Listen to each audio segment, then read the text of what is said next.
बादशाह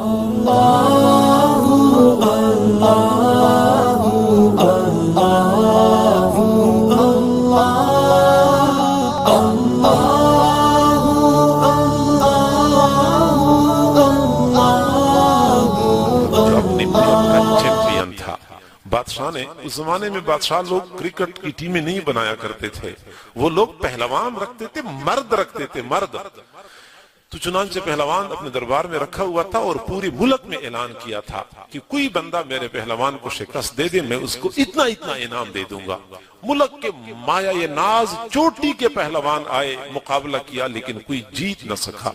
आखिरकार बादशाह के दरबार में एक नौजवान हाजिर हुआ, बिल्कुल लाखिर और कमजोर।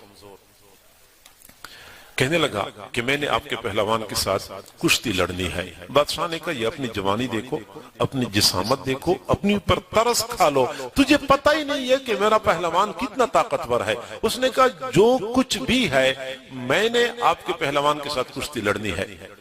चुनांचे बादशाह ने अपने पहलवान को बुला लिया। उसी वक्त मैदान बन गया, लोग इर्द गिर्द खड़े हो गए और दोनों पहलवान, दोनों मुकाबला करने वाले दरमियान में खड़े हो गए।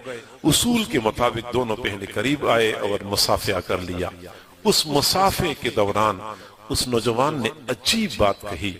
उसने कहा कि पहलवान, आपको तो न शोहरत की जरूरत है न दौलत की जरूरत है। शोहरत आपकी पूरी मुल्क में है, दौलत और माल पैसा आपके पास इतना है कि आपसे संभाला नहीं जा रहा। न शोहरत की जरूरत है न माल पैसे की जरूरत है। और आपको मैं बताऊं कि मैं औलाद रसूल में से हूं और आप मेरी तरफ देख रहे हैं, ये मेरी नहीफ जिसामत, मेरा कमजोर जिस्म इस बात की गवाही देता है कि मैं कई दिनों से मुसलसल फाके में हूं।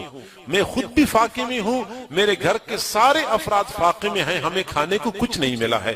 मेरी वालदा है, मेरी हमशीरगान है, घर में खाने को कुछ नहीं है। हम किसी से भीख मांग नहीं सकते क्योंकि सयादत का ये मकाम और मर्तबा हमें भीख मांगने से रोकता है, हम नहीं मांग सकते। लेकिन हमारे सामने कोई दूसरा रास्ता नहीं है। मुझे ख्याल आया कि मैं आपके साथ कुश्ती लड़ता हूं, अगर आप मेरे लिए कसदन गिर जाएं, आपका कुछ कम नहीं होगा, मुझे बादशाह की तरफ से इनाम मिल जाएगा, मेरा और मेरे घर वालों का फाका दूर हो जाएगा। मैं इसलिए आपके मुकाबले में आया हूं। उस पहलवान ने सोचा कि मैंने जिंदगी में जीत के मजे तो बारहा लिए हैं, कभी हार का मजा भी चख लूं कि हार में कितना मजा है। और ये तो वो हार है जिसमें 1000 जीत के मजे इस पर कुर्बान हैं। चुनांचे उसने आज़म कर लिया कि मैं इस नौजवान के मुकाबले में जरूर हार जाऊंगा। मुकाबला शुरू हो गया, कुश्ती शुरू हो गई और थोड़ी ही देर में वो पहलवान उस नौजवान के मुकाबले में गिर गया। जब वो गिर गया तो दूसरा नौजवान उसके सीने पे चढ़ गया और अपनी फतह का ऐलान कर दिया। बादशाह हैरान हुआ कि ये हुआ कैसे है।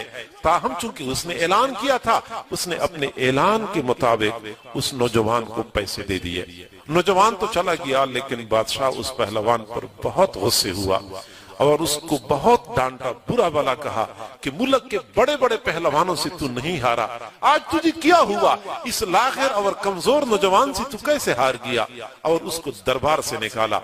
एक तरफ तो बादशाह ने तजलील करके उसको दरबार से निकाला और दूसरी जानिब पूरे शहर में शोर मच गया कि फलां पहलवान हार गया, वो शिकस्त खा गया। उसको नजर आ गया कि मेरी शोहरत भी दांव पे लगी, मेरे माल पैसे का रास्ता भी बंद हो गया, क्योंकि बादशाह ने दरबार से निकाला था। दिल टूट गया, घर चला गया, टूटे दिल के साथ अपने बिस्तर पे पहुंचा, आंखों से आंसू जारी थे, बिस्तर पे लेटा हुआ था और उसी हाल में उसको नींद आ गई।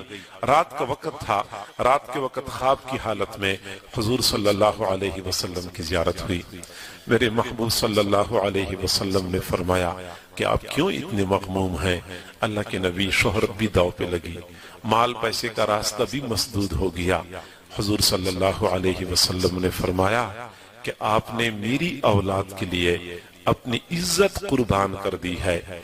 मैंने अपने अल्लाह से दुआ मांगी है, वो आपको इज्जत देगा, अल्लाह आपको शोहरत देगा और ऐसी शोहरत देगा کہ شہرت کا ڈنکا پوری دنیا میں بجائے گا اور قیامت کی صبح تک یہ ڈنکا بجتا رہے گا۔